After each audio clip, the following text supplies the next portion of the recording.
I had just retired when my daughter-in-law called. I am going to leave my 3 children with you. After all, you do not do anything anymore, so you can take care of them while I travel." I smiled and cut the call short. I decided to teach her a lesson she would never forget. When she returned from her trip, the children hid behind me. The silence that followed was deafening. In that moment, while the phone was still trembling in my hand, I made the most important decision of my 67 years. I decided to give her a lesson she would never forget. But let me tell you from the beginning, because what happened when she came back from her trip, when the children hid behind me, the silence that followed was deafening. That was just the end of a story that began much earlier. My name is Emily Miller. 35 years teaching at Lincoln Elementary had prepared me to deal with difficult children, complicated parents, and impossible situations. But nothing, absolutely nothing, had prepared me for Jessica. That afternoon, I was sitting in my living room enjoying my second day of retirement. Do you know what it is like to work since you were 22 and finally at 67 have time for yourself? I had waited for this moment my entire life. My table was full of brochures, the Grand Canyon, Yellowstone, Napa Valley, places I always dreamed of visiting but never could, because first it was raising Michael alone after his father died in that bus accident, and then it was years of sacrifice to pay for his education. The phone rang at 4 in the afternoon. I saw Jessica's name on the screen and hesitated to answer. Whenever she called, it was to ask for something. Emily, she started without even saying hello. She never called me mother-in-law, much less mom. I have an incredible opportunity in Miami. It is a multi-level marketing conference that is going to change our lives. Multi-level marketing. Another one of her pyramid schemes where she always lost money. The kids cannot miss 2 weeks of school. She continued, "So I will leave them with you." "Excuse me?" My voice came out like a whisper. "Oh, do not play deaf. I told you I am going to leave Jacob, Sarah, and Noah with you. After all, you do not do anything anymore, so you can take care of them while I travel. It is perfect now that you do not work. You have all the time in the world. I do not do anything anymore." I felt my blood boiling. This woman who never worked an honest day in her life, who lives off my son like a parasite, was telling me that I did nothing. "Jessica, I have plans." "Plans?" She laughed with that high-pitched laugh I detested so much. What plans can a retired old lady have? Knitting? Watching soap operas? Please, Emily, do not be ridiculous. I am dropping them off tomorrow at 7 in the morning, and do not give them junk food like last time. Last time? The last time I saw my grandkids was 6 months ago at Christmas, and only for 2 hours because according to her they had to go to their other grandparents' house, the important ones, the ones with money. I am not going to babysit them, Jessica. What do you mean, no? You are their grandmother. It is your obligation. Besides, Michael agrees. Lie. My son did not even know about this, I am sure. He worked 14 hours a day at the factory to maintain this woman's whims. If you want to see your grandkids ever again, you better cooperate, she threatened, because I decide if they have a grandmother or not. And that was when something inside me broke, or rather something inside me woke up. If you knew me, you would know that Mrs. Miller never stayed silent before an injustice, and this woman had just declared war on me. "Fine, Jessica," I said with the sweetest voice I could fake. "Bring them tomorrow. That is how I like it, and do not spoil them.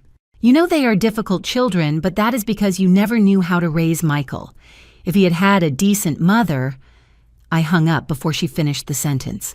I sat there looking at my retirement certificate framed on the wall. 35 years, shaping generations, and my own daughter-in-law treated me like a free servant. But if I learned anything in all these years, it is that the best lessons are not taught with words. I took my cell phone and dialed a number I had not used in years. "Linda? Yes, it is Emily. I need your help. Do you remember what you told me about the hidden recorders you used in your divorce?" "Uh-huh." "Perfect. And another thing, is your sister still working in Child Protective Services?" "Excellent." I hung up and poured myself a chamomile tea. Tomorrow the real education would begin, but it would not be for the children. Jessica was about to learn the most important lesson of her life. Never ever underestimate a retired teacher with free time and a desire for justice. If you are liking this story and want to keep discovering how a determined grandmother can change the destiny of a whole family, subscribe to the channel so you do not miss any detail of what is to come. Because believe me, this is just beginning. That night, I could not sleep. While I tossed and turned in bed, memories of 35 years hit me like waves against rocks. How did we get to this? How did I allow my own family to treat me like an old piece of furniture that only serves when they need it? It all started when Michael was barely 3 years old. His father, my David, left one rainy October morning for a business trip. The bus went off the road on the highway curves. What an irony, right? 23 dead. David was passenger number 24, but he survived 3 days in the hospital. 3 days in which I spent our savings of 5 years trying to save him. Take care of our son were his last words. Make him a good man. And boy did I try. I was left with $50 in the bank account, a 3-year-old boy, and a teaching degree. The first years were a hell I do not wish on anyone. I worked double shifts morning at the public school afternoons, giving private tutoring. Michael ate before me. If there was money for shoes, they were for him. If there was enough for a toy on his birthday, I pretended I was not hungry that night. My mother, God rest her soul, used to tell me, "Emily, you are going to kill yourself working like this. Find another husband, someone to provide." But I looked at my Michael with those brown eyes just like his father's, and I knew no stepfather was going to love him like I did. No strange man was going to give him the love I could give him. So I kept going alone. The sacrifices were endless. I remember one Christmas when Michael was 8. I had saved for 6 months to buy him the bicycle he wanted so much. On Christmas Eve, while he slept, I realized I did not have money for Christmas dinner. I sold my only ring that was not my wedding band, a family heirloom, for $20, just to make a proper roast dinner. Michael never knew. For him, his mother was invincible. His mother could do anything. And that is how it had to be. When he reached high school, expenses multiplied. Books, uniforms, bus fare, supplies. I continued with my double shift, but now I also sold homemade cookies on Sundays at the church. My hands look at my wrinkled hands stained with swollen joints from kneading dough at 4 in the morning. But it was all worth it when Michael got into college, industrial engineering at the State University. Pride overflowed me. My son, the son of the widow Miller, the one who grew up without a father, was going to be an engineer. It was in his 3rd year when Jessica appeared. "Mom, I want you to meet someone special," he told me one Sunday after church. There she was with her pastel pink dress, her perfect smile, her shiny black hair falling in waves over her shoulders. She looked like a porcelain doll. She hugged me with a warmth that completely disarmed me. "Oh, Mrs. Miller, Michael has told me so much about you. I admire you so much. Raising such a wonderful son alone, you are my hero. How was I not going to fall into her trap? I, who had spent 20 years without a sincere hug that was not from my son, suddenly had this pretty little girl calling me a hero. The first years were good, I am not going to lie. Jessica came to the house, helped me cook, told me about her humble family. Her father was a construction worker, her mother sold sandwiches. That is why I understand you so much, Mrs. Miller. You and I know what it is to struggle. Lies. Everything was a lie, but I was so happy to see Michael in love that I did not want to see the signs. They got married when Michael graduated. I paid for half the wedding with my retirement savings. It is an investment in my son's happiness I justified to myself. Jessica cried with emotion, or so I thought then. Now I know she cried because she expected a more luxurious wedding. The change was gradual, like poison administered in small doses. First were the subtle comments. "Oh, mother-in-law, what a pity Michael did not have a father figure. It shows in his lack of ambition. If you had saved better, Michael would have studied at a private university." Do not be offended, but your cookies are very simple. I make them with more ingredients, more gourmet. Each comment was a small stab, but I endured them. For Michael. Always for Michael. When Jacob, my first grandson, was born, I thought things would improve. I ran to the hospital with the blanket I had knitted for 9 months. Jessica looked at it and put it aside. Thanks, but we already have everything from Nordstrom. We can donate it. Nordstrom. While I kept buying my clothes at the thrift store to save for my son's future, she shopped at Nordstrom with Michael's salary. Then came Sarah and Noah. With each grandchild, I was pushed further away. Jessica had 1,000 excuses. The children needed routine. I would spoil them. My house was not safe for children. My parenting ideas were old-fashioned. You just do not understand mother-in-law, she told me once. Kids these days need early stimulation English classes, swimming, robotics. Not just meat and potatoes like Michael grew up with. Meat and potatoes? My son grew up with love, with values, with the certainty that he was loved. But Jessica had started her campaign to alienate me and Michael. Michael was too tired from working to notice. The hardest blow came 2 years ago. It was Sarah's 5th birthday. I had saved for 3 months to buy her the dollhouse she had seen at the mall. I arrived at her house with the wrapped gift and my best dress. The party was in the backyard. There was a bouncy castle, clowns, even a princess show. And I was not on the guest list. Oh, mother-in-law, what a shame, Jessica said at the door without letting me in. It is just a party for school friends and their parents. You understand it is different people. We do not want you to feel uncomfortable. Uncomfortable? The birthday girl's grandmother was going to make different people uncomfortable? I saw Michael in the background playing with the kids. He did not look up. He knew I was there and did nothing. I left with my dollhouse and cried all the way home. That night, I donated it to an orphanage. At least there it would be appreciated. And now, after all this, after years of humiliation and rejection, Jessica wanted me to be her free nanny, as if all the pain she caused me could be erased with a snap of fingers when she needed me. But what Jessica did not know is that Mrs. Miller had learned much more than math and English in 35 years. I had learned child psychology. I had studied dysfunctional families. I had seen hundreds of cases of narcissistic mothers who use their children as weapons. And above all, I had learned to wait for the perfect moment to act. I looked at the clock 3 in the morning. In 4 hours, Jessica would knock on my door with 3 children who barely knew me. 3 children who had been trained to see me as the poor grandmother, the boring grandmother, the grandmother who is not worth it. I smiled in the darkness. If I knew how to do anything after so many years, it was to transform children. And these 3 were about to discover who their grandmother Emily really was. At 7 o'clock sharp, the doorbell rang. It was not 7:05 or 7:10. Jessica was always punctual when it suited her. I opened the door, and there they were. 3 children with unfriendly faces and suitcases bigger than them. I do not have time to chat. Jessica did not even cross the threshold. Jacob has a dust allergy. Sarah does not eat anything green, and Noah needs his iPad to sleep. Their medicines are in the blue suitcase. I will be back in 2 weeks. And Michael? Is he not coming to say goodbye to his children? Michael is working as always. Someone has to support this family. She looked me up and down. Not everyone has the luck to retire with a government pension. My pension, $2,000 a month after 35 years of service. Jessica spent more than that on her nails and eyelash extensions. The children entered dragging their feet.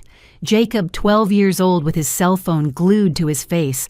Sarah, 10, with a permanent look of disgust. And Noah, 7, already looking for the television. "Behave yourselves with your grandmother," Jessica said without any conviction. Then she leaned in and whispered, "And do not think about filling their heads with ideas. Remember, I decide if they see you again or not." She left without saying goodbye to her children. Not a kiss, not a hug, only the sound of her heels walking away and the engine of her brand new SUV. I stood there with 3 children looking at me as if I were the enemy. And then I remembered all the moments Jessica had built this wall between us. Like that time 3 years ago when I wanted to give Michael $5,000 for the down payment on a used car. Jessica intercepted the money. "Oh, mother-in-law, we better use it for the kids' tuition. Education comes first. Do you not think? I never saw a receipt for that tuition." A month later, Jessica appeared with a Louis Vuitton bag. "A friend gave it to me," she said when I asked. "A friend?" "Sure. Or when my sister Rose died and left me $10,000. I told Michael excitedly, thinking about finally fixing the roof of my house that leaked every storm. Jessica found out. Mother-in-law Michael and I are in a difficult situation. The company where I work went bankrupt, another one of her failed MLM schemes, and we urgently need that money. We will pay you back with interest. Interest? 2 years have passed and I have not seen a dime. My roof still leaks and now I have to put buckets every time it rains. But Jessica's trip to Cancun with her friends last year that she could pay for. Grandma, where is the Wi-Fi? Jacob snapped me out of my thoughts. I need the Wi-Fi now. The modem is broken. I lied. I had unplugged it on purpose. What? It cannot be. Mom! Mom! He started screaming as if he were being tortured. Your mom is already gone, Jacob, and screaming is not going to bring the internet back. You are the worst grandmother in the world. That is why nobody loves you. There it was. Jessica's poison coming out of my grandson's mouth. It did not hurt me. I was already prepared. I am hungry, interrupted Sarah. But I am not going to eat anything you cook. Mom says you cook horribly, and that is why Dad is so skinny. And I want to watch YouTube, added Noah. At home, I watch YouTube all day. I looked at the three of them. Perfect products of neglect disguised as modern parenting. Children who knew no limits, who did not understand respect, who had been programmed to despise me. But then I remembered the exact moment Jessica crossed the final line. It was last Christmas. I had prepared my specialty roast turkey with gravy green bean casserole fruit punch. I had cooked for 2 days. I arrived at her house with the dishes still hot. The kids ran to the kitchen, attracted by the smell. "Do not touch that," screamed Jessica. "We do not know in what conditions your grandmother prepared it. We better order pizza." "Pizza? On Christmas Eve?" I watched as she threw my food in the trash without even tasting it. The children looked at me with pity as if I were a beggar who had brought scraps. "It is just that Grandma's food is very greasy," Jessica explained to them, "and her kitchen has cockroaches." Lie. My kitchen is cleaner than an operating room. But Michael was there watching it all and only said Jessica knows what is best for the children. That night I decided my son was lost. But my grandkids maybe still had salvation. Grandma, do something. We are bored. Jacob threw a cushion on the floor. "You know what?" I told them calmly. "Your mom asked me to take care of you, not to entertain you. There is food in the kitchen water in the tap and beds to sleep in. If you need anything else, you will have to earn it." "Earn it?" Sarah seemed offended. "We are children. We do not have to earn anything. In this house, everyone contributes. That is how I was raised. That is how I raised your dad, before your mom spoiled him, and that is how these 2 weeks are going to work. I am going to tell my mom you are mean, threatened Noah. Tell her. And while you are at it, tell her I found her Facebook page very interesting. Especially the photos from Puerto Vallarta last month when she was supposedly at a training course. The children fell silent. They did not understand what I was talking about, but they sensed their grandmother was not the same as before. That first night was hell. Jacob kicked his bedroom door. Sarah cried for hours, demanding her special food. Noah wet the bed on purpose. They wanted to break me just like their mother had tried to break me for years, but that was when I made the discovery that would change everything. At 2 a.m, I heard sobbing from Sarah's room. It was not a tantrum, it was real tears. I entered silently and found her hugging a crumpled photo. "What do you have there, my child?" She jumped and hid the photo under the pillow. "Nothing. Go away." But I had seen enough. It was a photo of me with her when she was a baby, one of the few times I could hold her before Jessica started her campaign of alienation. "Do you miss your mom?" I asked, sitting on the edge of the bed. "No," she answered very fast. "Too fast. Mom always leaves. I am used to it. I am used to it." There it was. The first crack in the armor. Jessica had not only abandoned me, she had abandoned her own children using money and gifts as a substitute for love. "Sarah, how often does your mom go on trips?" I do not know, once a month, sometimes more. "She always says it is for work, but nothing. I should not talk about that. Mom says family problems are not told to others. Family problems are not told. The golden rule of abusers, silence." I stood up and walked to the door. Before leaving, I turned around. "Sarah, would you like to learn how to make the nut cookies you liked so much when you were little?" Her eyes lit up for a second before turning off. "Mom says your kitchen is dirty. Your mom says many things. Why do not you check for yourself tomorrow?" I closed the door, leaving Sarah with her thoughts. The first seed was planted. What I did not know then was that Jacob's phone, the one he could not use without Wi-Fi, had messages that would reveal Jessica's darkest secret. Messages that would explain why she had really gone to Miami. And when I discovered them, I understood that I was not only saving my grandkids, I was saving my entire family from a woman who was much more dangerous than I ever imagined. The second day dawned differently. I already had my plan in motion. At 6 in the morning, before the children woke up, Linda arrived with a shoebox. "Here is everything you asked for," she whispered, handing me the package. 3 recorders the size of a button, a camera that looks like a smoke detector, and this. She took out a manila envelope. "The credit records you asked for. Emily, your daughter-in-law, has debts of $30,000, all in Michael's name." My heart sank. My poor son had no idea. "And your sister from Child Protective Services? She comes tomorrow at 3 like a casual routine visit. But Emily, you need concrete evidence if you want to do something legal." Evidence. That was exactly what I was going to get. When the children woke up, breakfast was on the table. Pancakes shaped like animals, fruit chopped into little stars, chocolate milk. Not the horrible food their mom had told them I made. Jacob was the first to come down, still in his wrinkled pajamas. He stopped dead when he saw the table. "What is this?" "Breakfast. Eat before it gets cold." He sat down, suspicious, took a bite, and for the first time I saw something resembling a smile. But he immediately composed himself. "It is okay. I have eaten better." Sarah and Noah came down, attracted by the smell. Noah threw himself directly at the pancakes. "They are delicious, Grandma." "Shut up, stupid," Sarah elbowed him. "We should not." She fell silent. "You should not what, Sarah?" "Nothing." After breakfast, I set my rules if you want Wi-Fi television or any privilege you have to earn it. "Jacob, your job is to wash the dishes. Sarah, make the beds. Noah, pick up the toys." "That is child exploitation," screamed Jacob. "No, my child exploitation is what I see on your mom's cell phone." I took out my phone and showed a screenshot of Jessica's Facebook. "Look, here is your mom in Miami, at the beach, with a man who is not your dad." The 3 children came closer to look. In the photo, Jessica was in a bikini hugging a man who was definitely not Michael. The hashtag said, #NewLife, #finally-free. "That is Uncle Brad," said Noah innocently. "Mom's friend who sometimes comes when Dad works." Jacob covered his mouth quickly, but it was too late.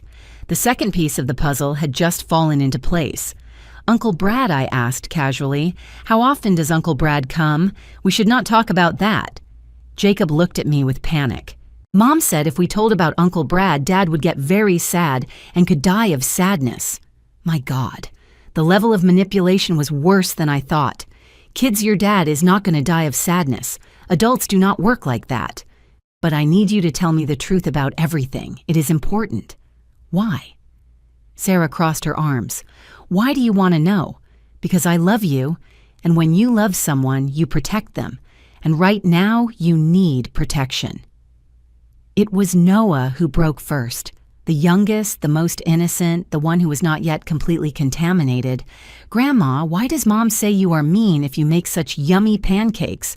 I do not know, my love. What else does your mom say about me? She says you are poor and embarrassing.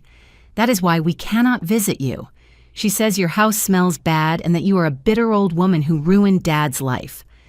Every word was a stab, but I kept my composure. I discreetly installed the first recorder under the dining table. "And what do you think? Your house smells like cinnamon and coffee," said Sarah quietly. "It smells like home." That afternoon, while the children did their assigned tasks, complaining but doing them, I checked Jacob's cell phone. I had forgotten that kids these days save everything in the cloud. With a little patience, I accessed his Google account. What I found froze my blood. WhatsApp conversations between Jessica and this Brad. They were not just lovers. They were planning something much worse. "I almost have everything ready," wrote Jessica. "Michael signed the papers without reading as always. The house is already in my name." And the brats answered Brad. "I will leave them with the old lady as soon as she gives me the divorce. After all, Michael works so much he does not even see them. He won't be able to ask for custody. But we need more money to move to Miami permanently. The old lady has a house. It is worth at least $200,000. When she dies, Michael inherits, and as his wife, half is mine. Or was mine. We will see how we manage to keep everything." I kept reading. Jessica had taken out 3 credit cards in Michael's name. She had sold the car that was in his name and told him it had been stolen. She had even tried to take out a loan using my house as collateral, but needed my signature. That is why the monthly trips. They were not for work. They were to meet Brad in different cities. They had gone to Cancun, Puerto Vallarta, Playa del Carmen, all paid with the money Michael killed himself working for. I took photos of everything, every message, every photo, every piece of evidence. My friend Linda was right. I needed to document everything. That night during dinner, I decided to test the children. "What would you like to do tomorrow?" "Go home," answered Jacob automatically. "To which house? To your dad's or Uncle Brad's?" Sarah's fork fell to the plate. "No, I do not know what you are talking about." "Sarah, my love, I know it is difficult, but I need you to tell me the truth. Does Uncle Brad live with you?" "No. Well, sometimes when Dad travels for work, he stays to take care of us." "In the guest room?" Noah let out a nervous giggle. "No, Grandma. He sleeps in Mom and Dad's room, and he does not let us enter, and they make weird noises." Jacob stood up from the table, furious. "Shut up, Noah. Mom said not to say anything, and what else did your mom tell you not to say?" It was then that Sarah broke. Tears began to fall like a waterfall. That Dad is boring, that Uncle Brad is more fun, that soon we are going to have a new house with a pool, that we are not going to be poor like Dad anymore, that we are not going to end up like you, Grandma, living in an ugly old house. I hugged her. For the first time in years, my granddaughter allowed me to hug her, and she cried. She cried like the 10-year-old girl. She was not like the little robot Jessica had tried to create. Grandma whispered Jacob, and for the first time there was no hostility in his voice. "Does Dad know?" "No, my love. Your dad knows nothing. Are you going to tell him? I am going to do something better. I am going to make sure you are okay, that your dad is okay, and that your mom, well, that your mom gets exactly what she deserves." That night, after putting the kids to bed, and for the first time none protested, I called Michael. "Hi, Mom. How are the kids? Jessica told me you offered to watch them." "I offered?" The liar had twisted everything. "They are fine, son. Hey, could you come tomorrow after work? There is something about the house I need to discuss with you. Is it urgent?" Jessica asked me not to bother her on her work trip. It is about a leak in the roof. It could affect the structure. It was not entirely a lie. There was a leak, but not in the roof. "Okay, Mom. I will arrive around 7. I hung up and looked at the calendar. 12 days left until Jessica returned. 12 days to dismantle 10 years of lies, manipulation, and psychological abuse. But now I had something I did not have before 3 children who were starting to see the truth. And the truth, as the saying goes, always comes to light. Tomorrow, the psychologist would come. Michael would see the evidence, and the house of cards Jessica had built would begin to crumble. The war was just beginning, but for the first time in years, I had all the weapons to win it. The third day began with an explosion, literally. Noah had found the fireworks I kept for New Year's and decided to light one inside the house at 5 a.m. "Grandma, the house is burning," screamed Sarah. I ran with the extinguisher that, thank God, I always keep in the kitchen. The firework had scorched the dining room curtain and filled everything with smoke. Noah was standing in the middle of the chaos laughing. It is fun. Like on YouTube. Fun. You could have burned the house down, Noah? So what? It is an ugly house anyway. Mom said when you die, she is going to sell it and buy us a better one. There it was, Jessica's pure poison coming out of my 7-year-old grandson's mouth. But this time, it did not hurt. It gave me fuel. You know what, Noah? You are right. It is an old house. Do you know why? Because in this house, I raised your dad alone after your grandfather died. In this house, I sewed uniforms until 3 a.m. to pay for his studies. In this ugly kitchen, I prepared 1,000 lunches with love so your dad never went to school with an empty stomach. The boy stopped laughing. And if your mom thinks she is going to keep this house, she is very wrong. Because yesterday, I changed my will. I am leaving everything to a foundation for orphan children. Children who would value having a roof. You cannot do that, screamed Jacob, who had run down. That house is our inheritance. Inheritance? You who never visit me, who despise me, who treat me like a servant, want inheritance? Mom says it is our right. I took out my cell phone and played the recording I had made the day before of their conversation at dinner. Their own voices filled the room. Dad is boring. Uncle Brad is more fun. We are not going to be poor like Dad anymore. The three stood petrified. You recorded our conversation? Sarah was pale. I recorded everything, my child, every word, every confession, because when your mom returns and tries to turn everything against me, I am going to have proof. It was then that Jacob exploded. And it was not pretty. You are a nosy old woman. That is why Dad never visits you. That is why Mom hates you. You are a bitter woman who cannot stand seeing anyone happy. He started throwing things. The vase my mother gave me, the picture frames on the shelf, my retirement diploma, all while shouting obscenities no 12-year-old boy should know. I hate you. I hate you. I hope you die. Sarah joined the chaos. She went to the kitchen and started throwing plates on the floor. If you do not give us Wi-Fi right now, we are going to destroy your whole house. Noah, not wanting to be left behind, grabbed my photo albums and started ripping the pages. Photos of my wedding, of Michael as a baby, of my parents who are no longer here, pieces of my history flying through the air like macabre confetti. I stood in the middle of the hurricane, calm, observing.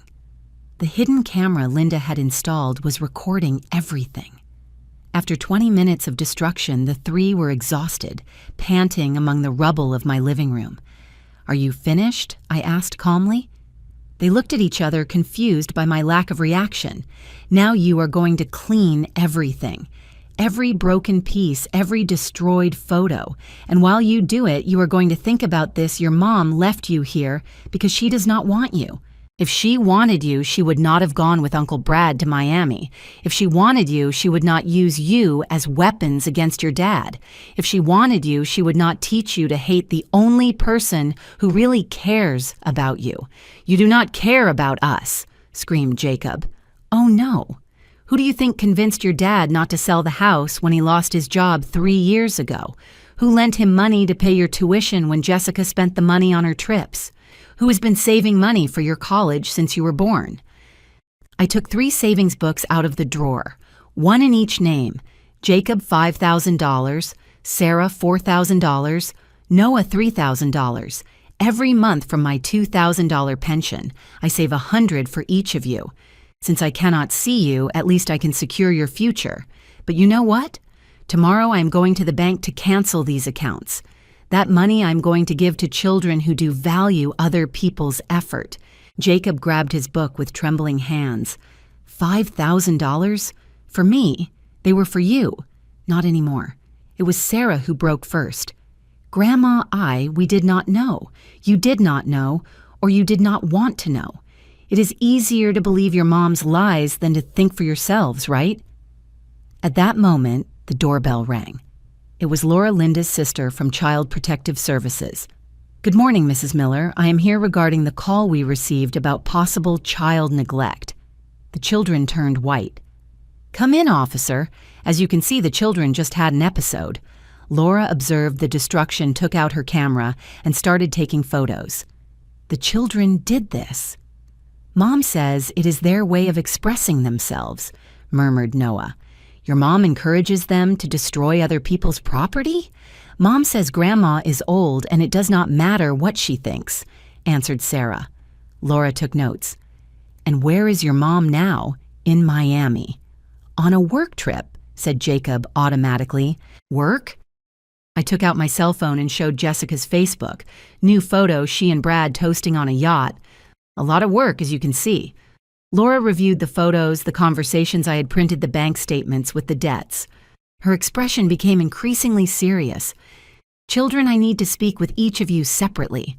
While Laura interviewed the children, I picked up the pieces of my torn photos. Each fragment was a memory, but they did not hurt anymore, because now I understood that I was not losing the past. I was recovering the future.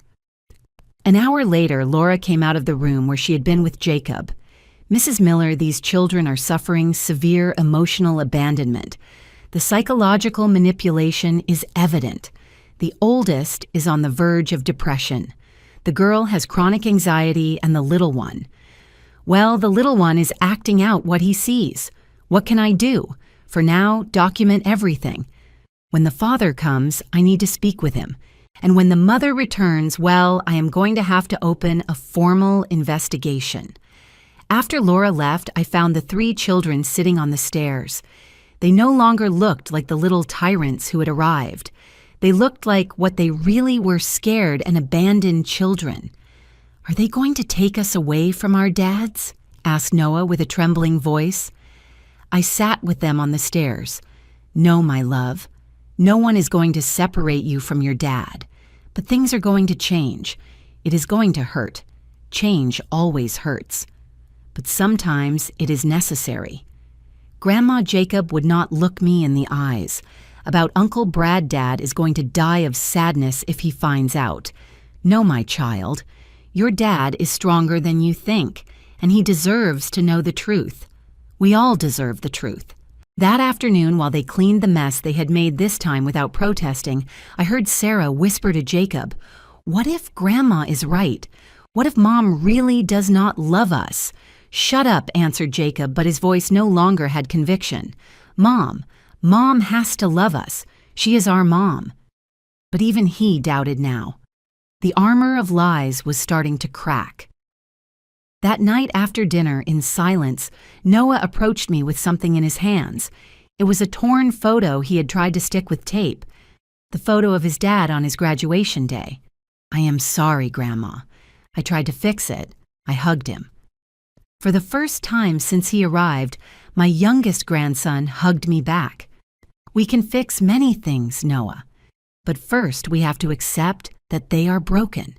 And in a few hours, when Michael arrived, the real reconstruction would begin, stone by stone, truth by truth, until nothing remained of Jessica's castle of lies.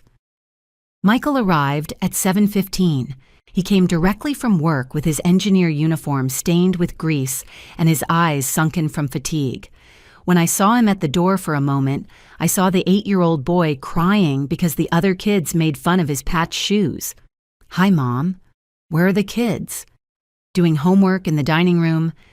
"Michael, sit down. We need to talk. Is it about the leak?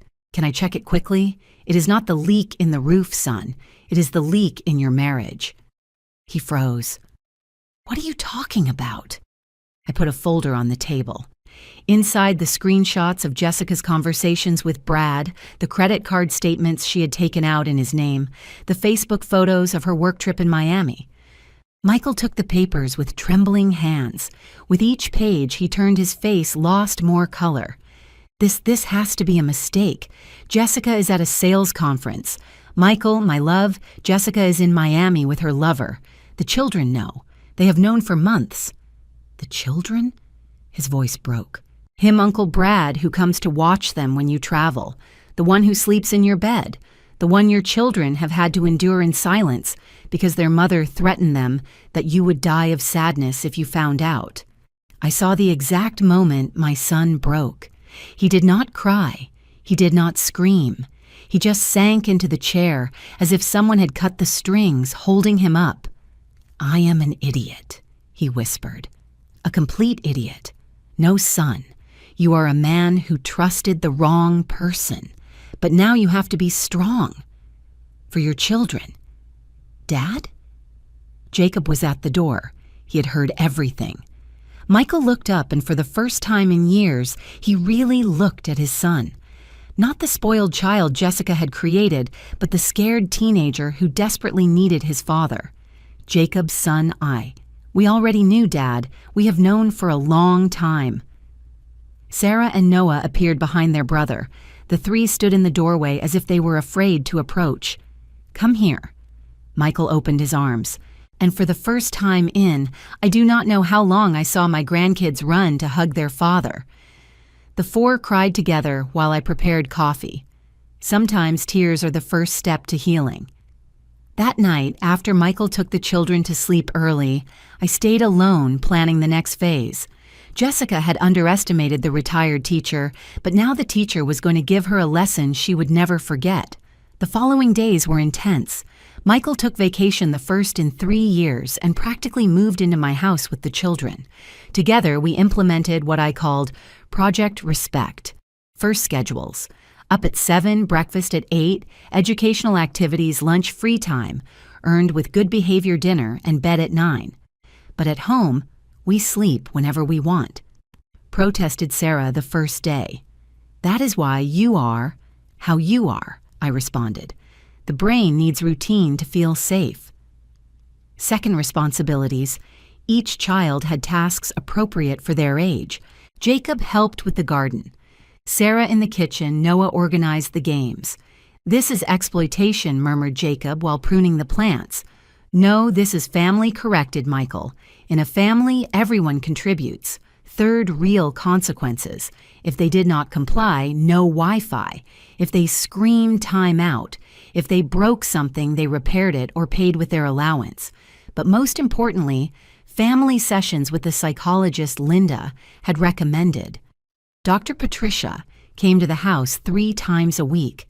"These children have been used as pawns in a sick game," she told me after the 3rd session. "The mother has conditioned them to reject any authority that is not hers, but paradoxically, she herself is absent. It is a classic case of parental alienation combined with emotional neglect. Can it be reversed?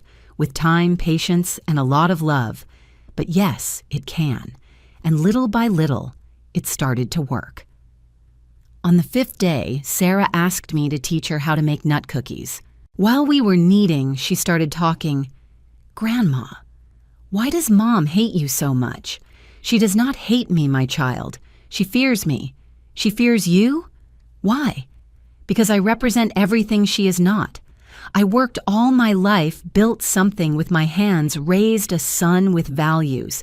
She wants everything easy, fast, without effort. And when someone like me exists, it reminds her that she chose the wrong path. Is Mom a bad person?" I pondered my answer. "Your mom is lost. She made wrong decisions, and now she is so deep in her lies she does not know how to get out. But that does not justify the harm she has done to you."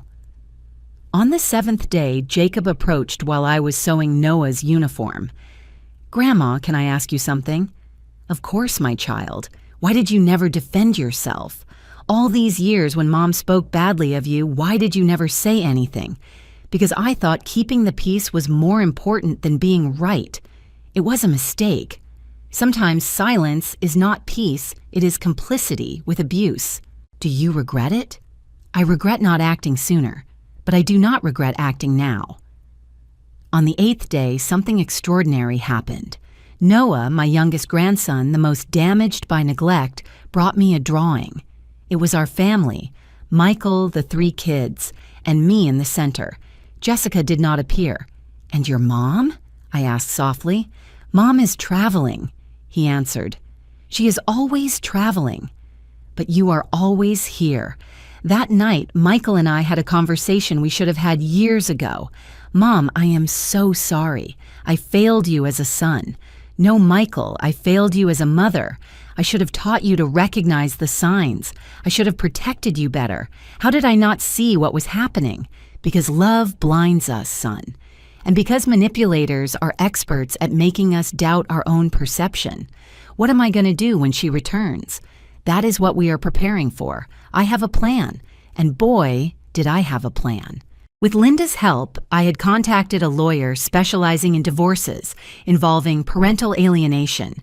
With Laura from Child Protective Services, we had a complete file. With Dr. Patricia, we had psychological evaluations of the children. On the 9th day, the children did something that left me speechless. They organized a dinner for their dad and me. They cooked with supervision, set the table, even made a centerpiece with flowers from the garden. It is to say, "Thank you," explained Jacob, no longer a trace of the hostile boy who had arrived. "Thank you for not giving up on us." During dinner, Michael took out his cell phone. Jessica messaged me. She says she arrives in 5 days and hopes the kids are ready. Ready for what? Asked Sarah. Michael looked at me. It was time to tell them, "Kids, when your mom returns, things are going to change a lot. Dad is going to ask for a divorce." I expected crying protest drama. Instead, Noah asked, "Are we going to be able to keep coming to Grandma's?" "You are going to live with me," said Michael, "and you are going to see your grandma every day if you want." "And Mom?" Jacob tried to sound indifferent, but I saw the pain in his eyes. "Your mom will have to make decisions, but whatever happens, you are going to be okay. I promise you." That night, while tucking Noah in, he told me, "Grandma, you know what? I do not miss the iPad anymore." It was a small miracle, but big changes always start with small miracles. 5 days left for Jessica's return. 5 days to finish preparing everything. Because when she crossed that door, she would not find the broken children she had left, nor the submissive mother-in-law she expected to manipulate. She would find a united family, strong and ready for battle. And I, the retired old teacher, who according to her did nothing, was about to give her the most important lesson of her life. Never ever underestimate the power of true love over manipulation. The 10th day began with a revelation that changed everything. Sarah came to my room at 6 in the morning with red eyes from not sleeping. "Grandma, I need to tell you something. Something I have not told even Dad." I sat on the bed and hugged her. "What is wrong, my child?" "Mom." Mom has another cell phone, one Dad does not know about. She hides it in her makeup bag. One day I saw it by accident and... She fell silent, trembling. "And what did you see?" "Photos. Many photos. Of her with Uncle Brad. But also there were documents, papers from a bank in Miami, and something about a house she bought there." My heart stopped. "A house in Miami?" "Yes. And there was more. An email from a lawyer about custody. Mom wants to take us to live in Miami with Uncle Brad. It said something about Mexico not having an extradition treaty for civil cases or something like that. My God, Jessica not only planned to abandon Michael, she planned to steal the children and disappear. Is there anything else I should know?" Sarah hesitated, then took something out of her pajamas. It was a USB drive. I copied everything. I do not know why I did it. Maybe because deep down I knew someday someone would need to see it. I hugged her tight. My 10-year-old granddaughter had to carry this secret alone, being braver than many adults. I plugged the USB into my old computer. What we found was devastating. Not only was there evidence of the house in Miami, bought in Brad's name with money Jessica had been siphoning from the joint accounts for 2 years, there was also a detailed plan. Phase 1, convince M that I need a training trip to Miami. Phase 2, during my absence, Brad will empty the house of everything valuable. Phase 3, upon returning, I will provoke a fight with the old lady. I will make it look like she mistreated the children. Phase 4, I will use that to justify leaving with the children for their safety. Phase 5, once in Miami, there is no return. But the worst was in an audio file. It was Jessica talking to someone on the phone. I do not care if the brats cry for their dad. In 2 months they will forget. Besides, Michael is so pathetic he will not even fight. And if he does, I have edited videos where it looks like he hits Jacob. Technology works miracles, friend. Sarah was crying. Mom was going to say, Dad hit us? Your mom was willing to do anything to get her way, but Dad has never touched us. Never. I know my love. That is why I recorded everything since you arrived, to protect you and your dad. At that moment, Jacob entered. What are you talking about? Sarah told him everything. I saw the fury grow in my oldest grandson's eyes. I am going to kill her? I am going to... No, Jacob. You are not going to do anything violent. That is exactly what she wants. What reaction is bad to use it against you? We are going to be smarter than her. How? With the truth, and with the law on our side. I immediately called the lawyer I had contacted. When I explained the situation, he told me to come immediately with Michael. While we waited for Michael, who had gone to run some errands, Noah joined us in the living room. Why are everyone sad? We are not sad, my love, I told him. We are preparing ourselves. For what? To protect our family. Noah stood thinking. Then he said something that broke my heart. Grandma, I know Mom does not love me. Once I heard her tell Uncle Brad that I was a mistake, that if it were not for me, she would already be free. 7 years old. My 7-year-old grandson had heard his own mother call him a mistake. Noah, look at me. You are not a mistake. You are a gift. And if your mom cannot see it, it is her loss, not yours.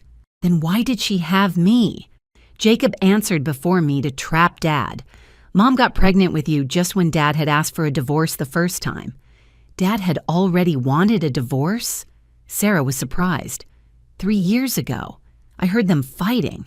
Dad had discovered that Mom had spent Grandpa David's insurance money on a trip with her friends. But then Mom told him she was pregnant with Noah, and Dad stayed. I started connecting dots. David's life insurance. I never knew how much it was, but Michael had told me he would save it for the kids' education. Now I understood where it had gone. Michael arrived with his face undone. Mom, I went to the bank. Jessica emptied our savings account yesterday. $38,000. Everything we had saved in 10 years. Sit down, son. There is more you need to know. I showed him everything. The documents, the audios, the plan. With every piece of evidence, Michael seemed to age years. How could I be so blind? Dad Jacob sat next to him. It is not your fault. Mom is very good at lying. She fooled us all. But I am your father. I should have protected you. You are protecting us now, said Sarah. That is what matters. The lawyer arrived at noon. Mr. Martinez, a man of about 60 with a bulldog face but kind eyes. With all this evidence, we can not only prevent her from taking the children, but also request a restraining order. Attempted flight with minors is a serious crime. Besides financial fraud, we are talking about jail. I do not want her to go to jail, said Michael. I just want my children safe. Dad, she was going to accuse you of hitting us, Jacob reminded him. She was going to destroy you. Even so, I do not want your children to see their mother in prison. Martinez nodded. I understand we can negotiate. She gives up custody, returns the money, and there are no criminal charges. But we need to act fast. If she suspects something? She arrives in 4 days, I said. Perfect. Enough time to prepare everything. After the lawyer left, we all sat in the living room. My little living room that had seen so much history. Kids started Michael. I want you to know that whatever happens with your mom, I am always going to be here. And your grandma, too. Is Mom going to go to jail? Asked Noah.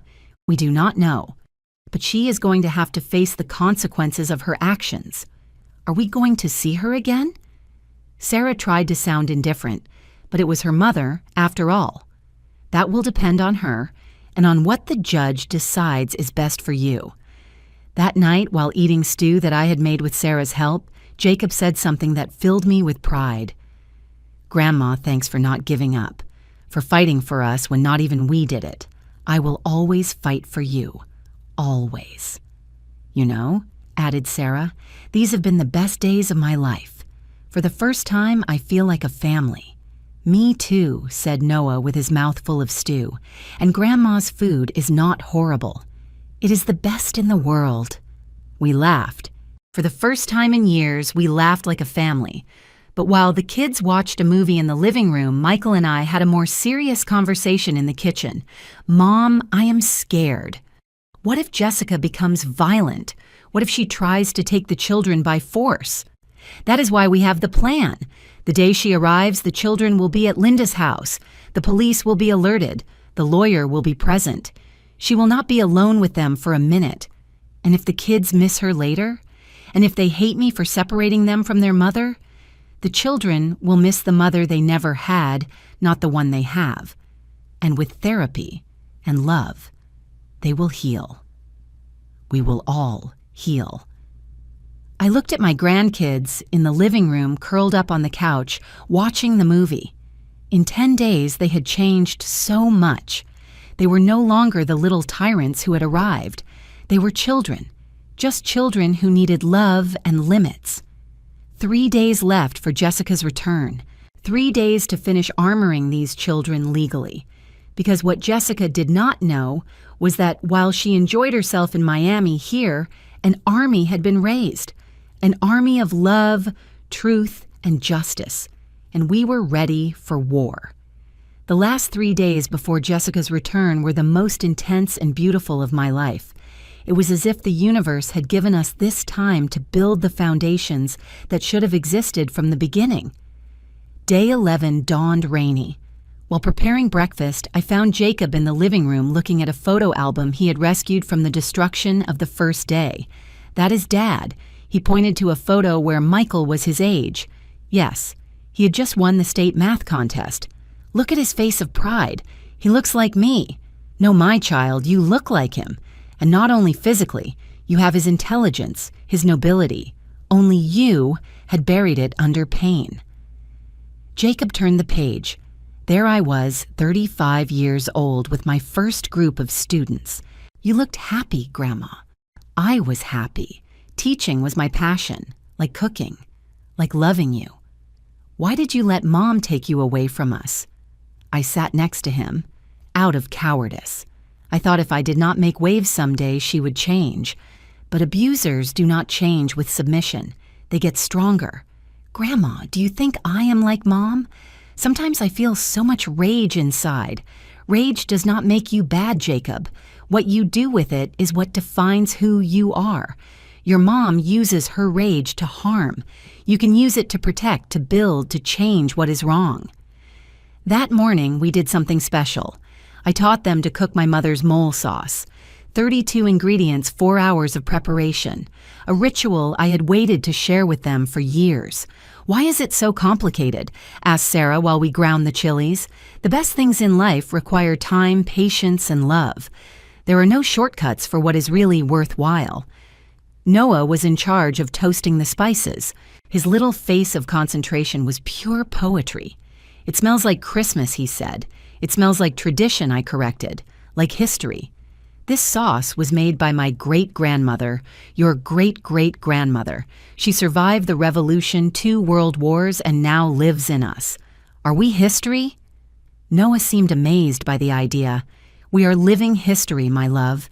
Each of us carries the stories of those who came before." While we cooked, Michael worked at the dining table with the lawyer signing documents, preparing the legal strategy. From time to time, he looked at us with a sad smile. "Dad looks different," observed Sarah. "Your dad is waking up from a very long dream," I explained.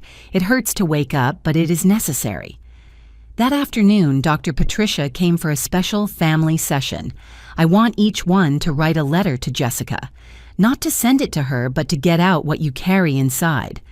Jacob wrote 3 pages of fury, Sarah a page of questions. Noah drew his mom as a monster with suitcases instead of hands. Michael wrote only 1 line, I forgive you, but I do not allow you more harm. I wrote, I failed as a mother-in-law by not stopping you sooner. I will not fail as a grandmother. Now, said the doctor, I want you to burn them.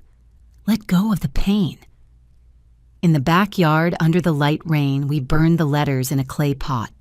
While the paper turned to ash, Noah asked, Are we free now? Now we start to be free, answered the doctor. Day 12 was practical preparation. Linda came with her sister Laura from Child Protective Services. The day Jessica arrives, the children will be at my house, explained Linda. It is better they do not witness the initial confrontation. But I want to see Mom's face when she realizes we know everything, protested Jacob. No, my love, I intervened. Revenge is not our goal. Protection is. Laura reviewed all the documents. With this, we can request emergency custody for Michael. Jessica won't be able to approach the children without judicial supervision. And if she comes with this, Brad Guy asked Michael, we will have a patrol car nearby. Any sign of violence, and they intervene. That night, while the children slept, I found Michael in the garden looking at the stars. What are you thinking, son?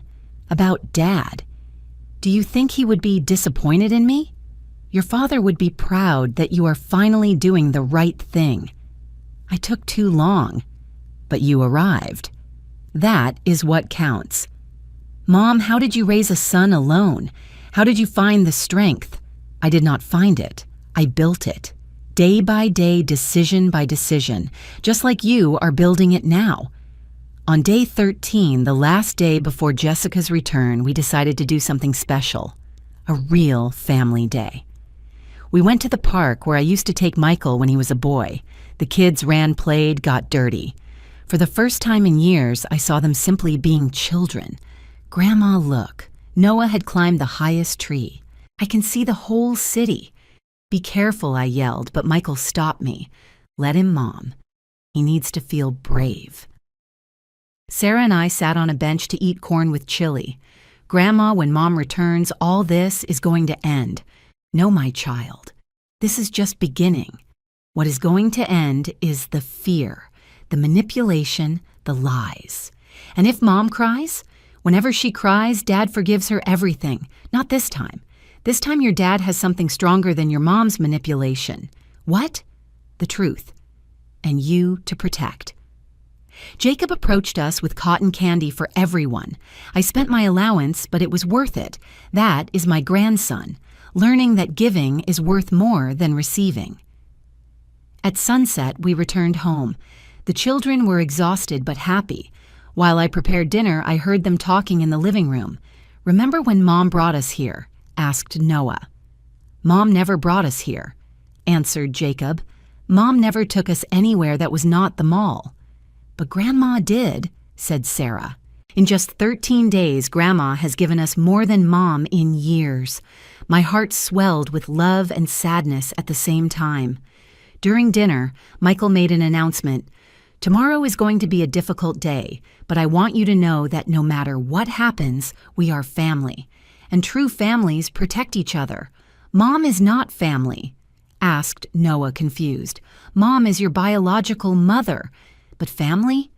Family is who is here when things get difficult. Family is who loves you unconditionally.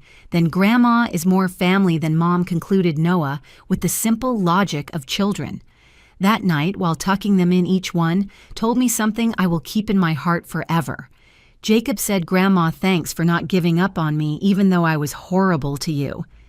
Sarah said, Grandma, I want to be like you when I grow up, strong and brave. Noah said, Grandma, can I call you Mom Emily? I already have a mom, but I need a real mom.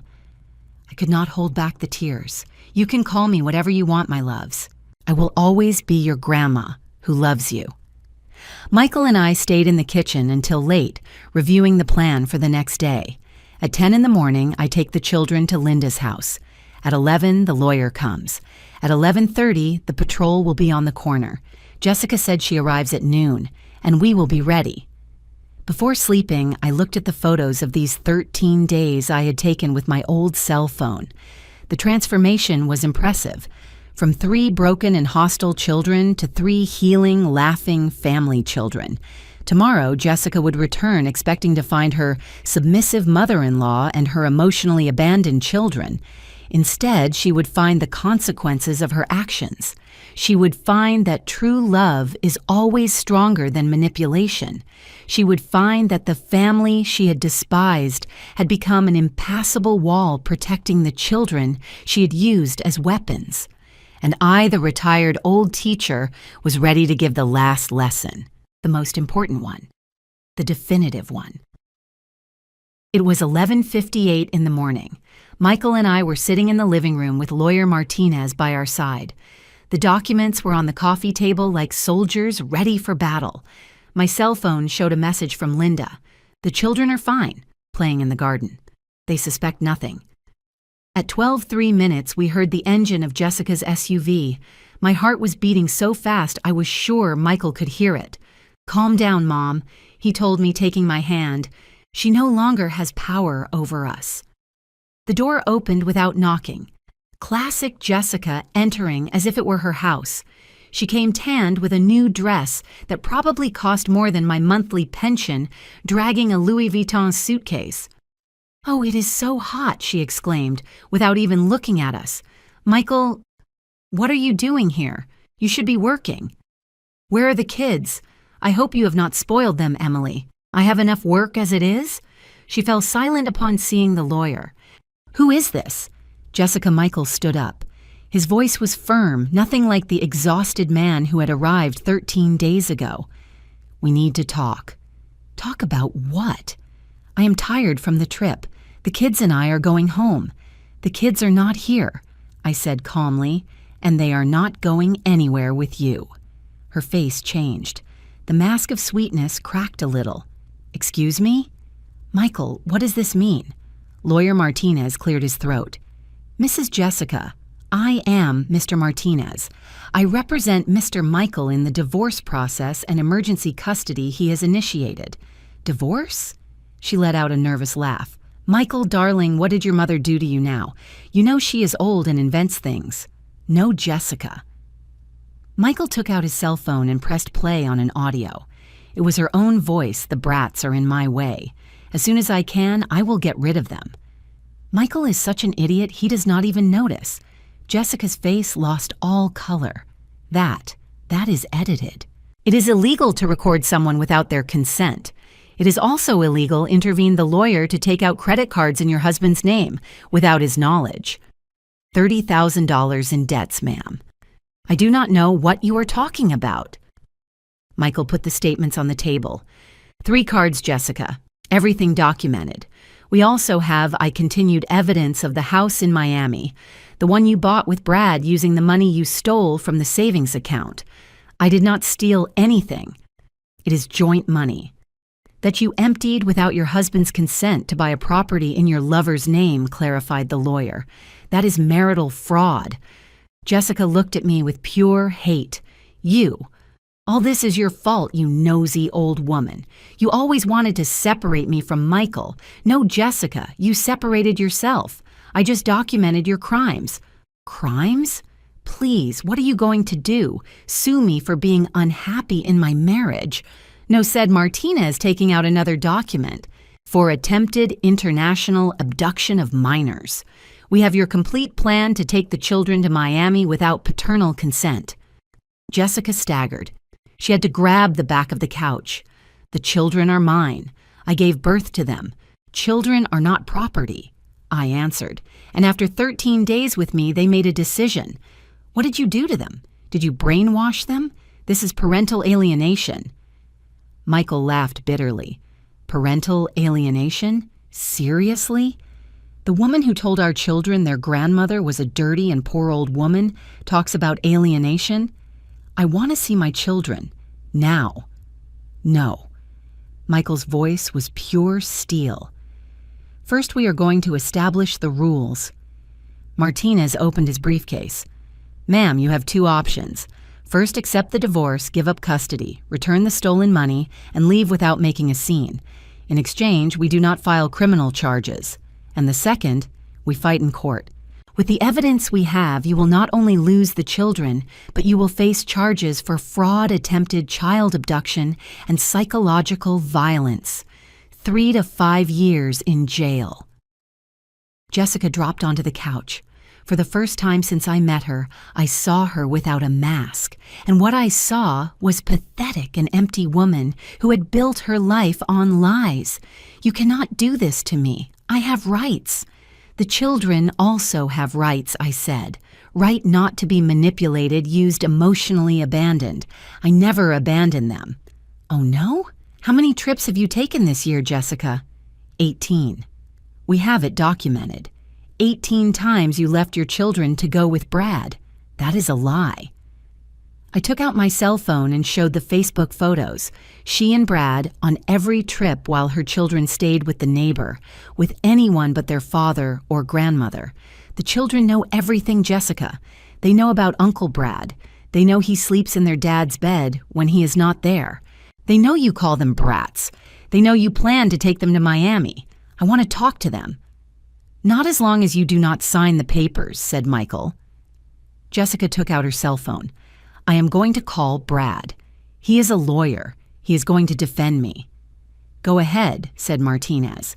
"But I inform you that Brad has already been notified that he is involved in a fraud case. I doubt he wants to sink deeper." She dialed. Once, twice, 3 times. Brad did not answer. "He abandoned me," she whispered.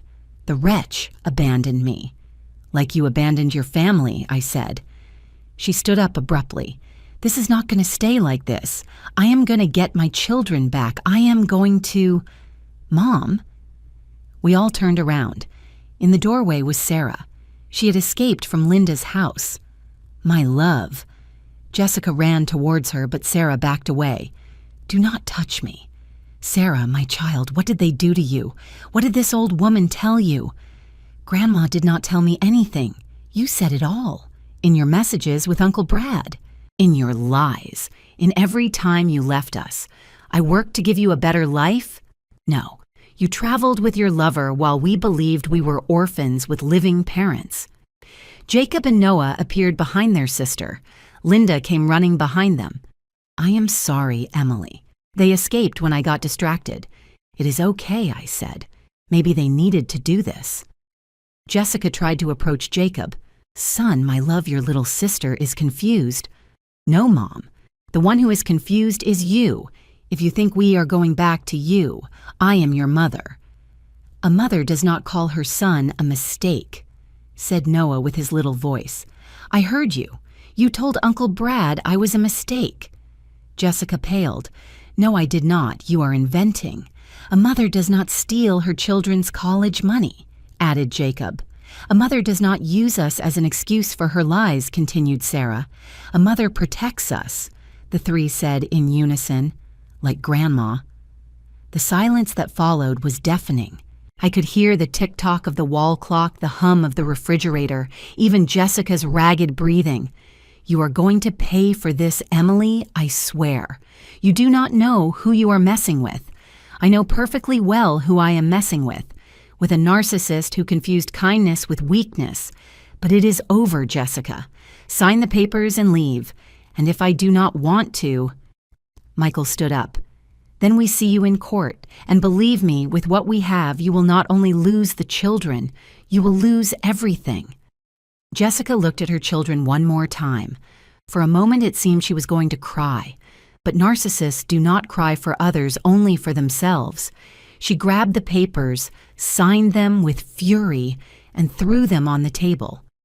"I hope you are happy. You just took a mother away from these children." "No," answered Noah with a maturity improper for his 7 years. "We just gained a family." Jessica left, slamming the door.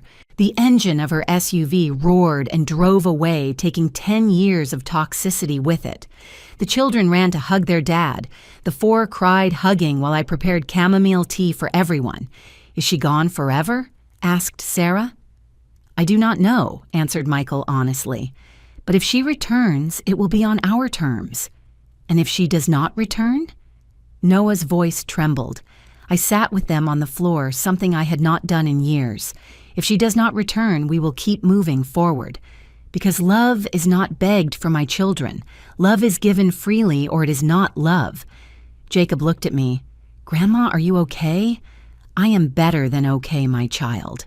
For the first time in 10 years, this family is free.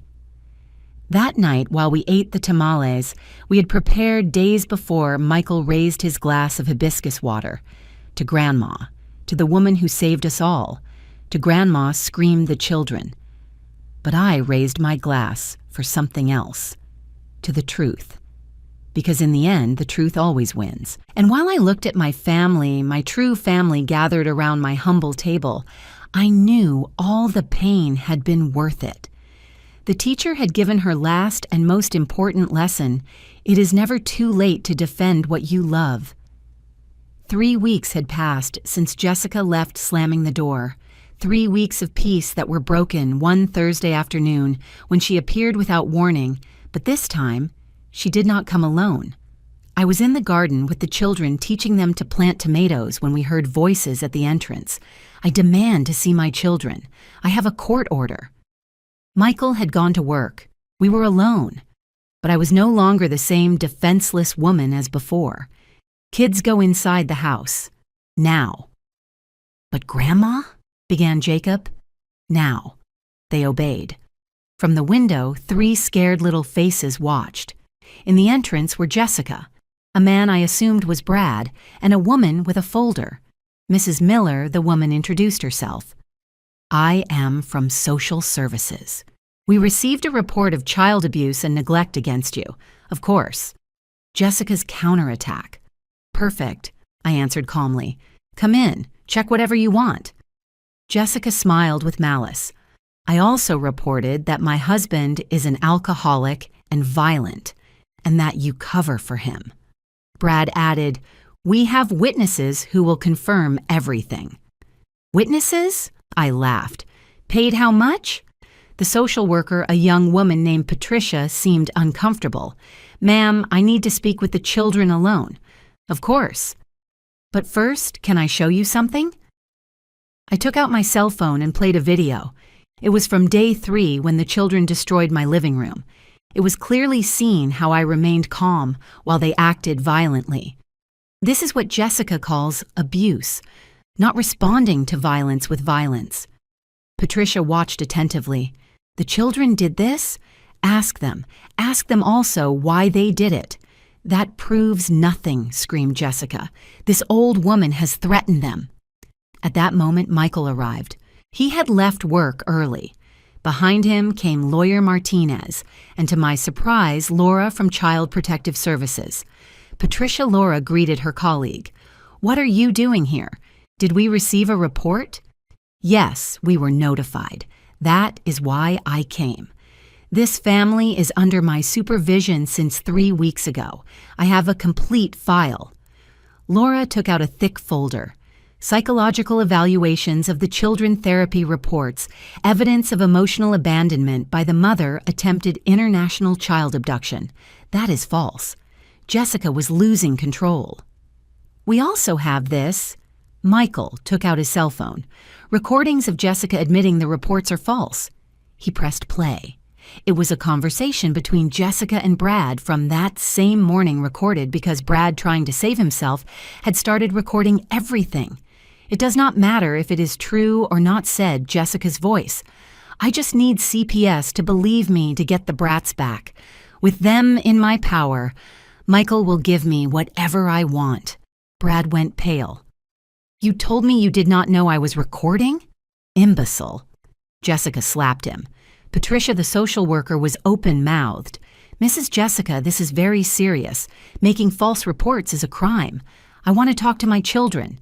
Talk to them, I said. But from here. Kids, you can come out. The 3 came out holding hands. They stood 3 meters from their mother. Tell this lady the truth, ordered Jessica. Tell her how your grandmother mistreats you. Grandma taught us to cook, said Noah. Grandma listens to us, added Sarah. Grandma loves us, concluded Jacob. You just use us. She brainwashed them. It is parental alienation, Laura intervened. Mrs. Jessica, in my 20 years of experience, I have never seen such a clear case of projection. You accuse others of exactly what you do. I have something else to show, I said. I entered the house and came out with a box. These are all the cards, drawings, and letters the children have made for me in recent years, and that you threw in the trash. I rescued them from the bin when I came to visit. Look at the dates. Patricia reviewed the content. There were dozens of expressions of childhood love discarded. For my grandma, whom I cannot see, read a letter from Sarah from 2 years ago. I miss you, but Mom says you are busy, period. There is also this: Michael took out an envelope. The results from the private detective I hired. Jessica has been living a double life. Not only with Brad, she has profiles on 3 dating apps, all active. Brad exploded. What? You told me I was the only one. Shut up, idiot, Jessica was cornered. Patricia closed her folder. I have seen enough. Not only is there no evidence of abuse by Mrs. Miller or Mr. Michael, but there is clear evidence of manipulation and false reports by Mrs. Jessica. Furthermore, added Laura, I am going to recommend that the mother's visits be supervised and that the children continue in therapy. You cannot do this. Yes, we can, said Martinez. And there is more. Mrs. Jessica, you are being sued for fraud. The banks have already been notified of the fraudulent credit cards. Jessica looked at me with a hate that could melt steel. You. All this is your fault. No, Jessica. I just brought to light what you did in the dark. It was then that Brad spoke. I am leaving. Jessica, you lose. I am not going down with you. You cannot leave me. You promised we would be together. You promised you were rich, that the Miami house was yours. It was all a lie. Brad left, leaving Jessica alone in the garden. For the first time, I saw her as she really was, an empty woman who had bet everything on lies and lost. You have 5 minutes to leave, said Michael, or I call the police. Jessica approached the children one last time. Someday you will understand what you did to me, and you will regret it. No, answered Jacob with surprising maturity. Someday maybe you will understand what you did to us, and I hope you regret it. Jessica left. This time she did not slam the door. She left defeated, empty, alone. That night, while we had dinner, Sarah asked, Do you think Mom will change someday? I do not know, my love, answered Michael. But that is no longer our problem. Do you hate her? Asked Noah. I thought well before answering. I do not hate her. I pity her.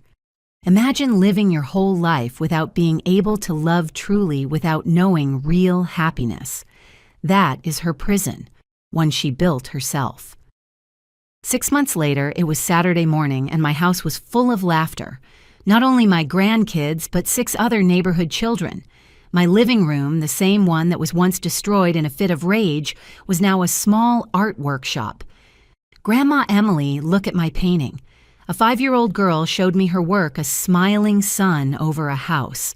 After the scandal with Jessica, the story became known in the neighborhood.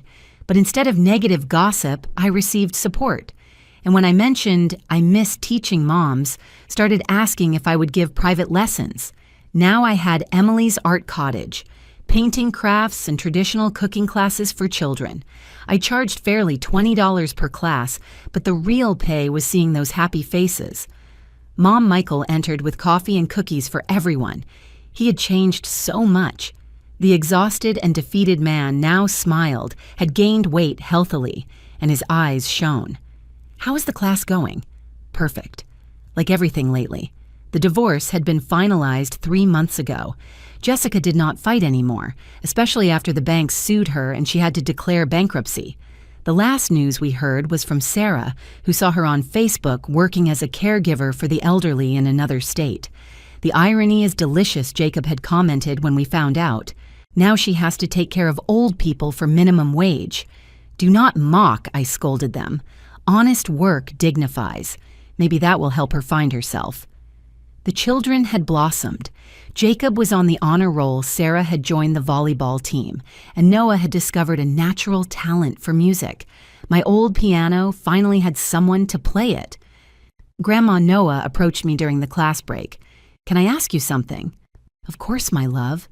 "Do you ever miss the mom she was before?" "Before what?" "Before turning bad." I sat with him in the garden, the same one where everything had exploded months ago. "Noah, your mom did not turn bad. She always had that seed inside. What happens is that some people choose to water the wrong seeds. She chose to water greed, lies, selfishness. And what seeds do we have? You have the seeds of love, honesty, bravery. And every day you spend here with your dad with me, those seeds grow stronger." That afternoon, after all the children left, my family stayed for the Saturday dinner that was now tradition. Michael cooked. He had discovered he had talent. The kids set the table, and I enjoyed watching them. "I have news," announced Michael during dessert. "I got promoted. Production manager. With the raise, I can pay all the debts Jessica left in a year." "Dad, that is incredible," shouted Sarah. "And there is more." I was thinking, Mom, what if we expand your little school? We could build a proper studio in the garden. "Michael, is that not necessary?" "Yes, it is. You saved my life, Mom, mine and my children's. It is the least I can do." Jacob stood up. "I have something to say, too. I wrote a letter for the school writing contest. It is about Grandma." He cleared his throat and read, "My hero does not wear a cape nor fly. My hero is 67 years old, has wrinkled hands from working so much, and the biggest heart in the world. My hero is my grandmother, who taught me that true love is not bought with expensive gifts or luxury trips. It is built with patience, with limits, with presence. My grandmother saved me from becoming a monster. She taught me that family is not just blood, it is choice. And I choose my grandmother today and always." I could not hold back the tears. Michael neither. Even Sarah, who pretended to be strong, cried. "I also wrote something," said Sarah, "but it is a poem. Once there was a lost girl in a world of humid lies. A grandmother arrived with true love and showed her a sincere path. Now the girl is no longer lost because she found love in the beloved grandmother. Noah did not want to be left behind. I did not write anything, but I made you this." He took out a drawing. It was all of us in front of the house holding hands. Above, he had written with his child handwriting, "My real family." That night, after everyone went to sleep, Michael and the kids stayed on weekends, I went out to the garden. The full moon illuminated my tomato plants that were already starting to bear fruit. I thought of David, my husband. I did it, my love. I raised our son. And now I am raising our grandkids. Not how we imagined, but I am doing it. I thought of Jessica alone somewhere taking care of elderly people for crumbs. "I hope you find peace," I whispered to the wind. "I hope one day you understand that love is not manipulated, it is cultivated." And I thought of myself, the retired teacher who did nothing anymore. I smiled. I had never done so much. I had never been so useful. I had never been so happy. The following Monday, while preparing the next art class, I received an unexpected call. "Mrs. Miller? This is the principal of Lincoln Elementary. We heard about your little art school. We were wondering if you would be interested in giving workshops here, too. Paid? Of course. Life was giving me back everything I had sown with interest. But the best reward came a month later. It was Mother's Day. I did not expect anything. I had never been much celebrated on that date. That morning, the children woke me up with breakfast in bed. "Happy Mother's Day, Mom Emily," they shouted. "But I am your grandmother." "You are more than that," said Michael from the door. "You are the mother we all needed." They handed me an envelope. Inside were legal papers. "What is this?" "The children want you to be their legal guardian, too," explained Michael. "In case something happens to me, they want to make sure they stay with you, not with Jessica."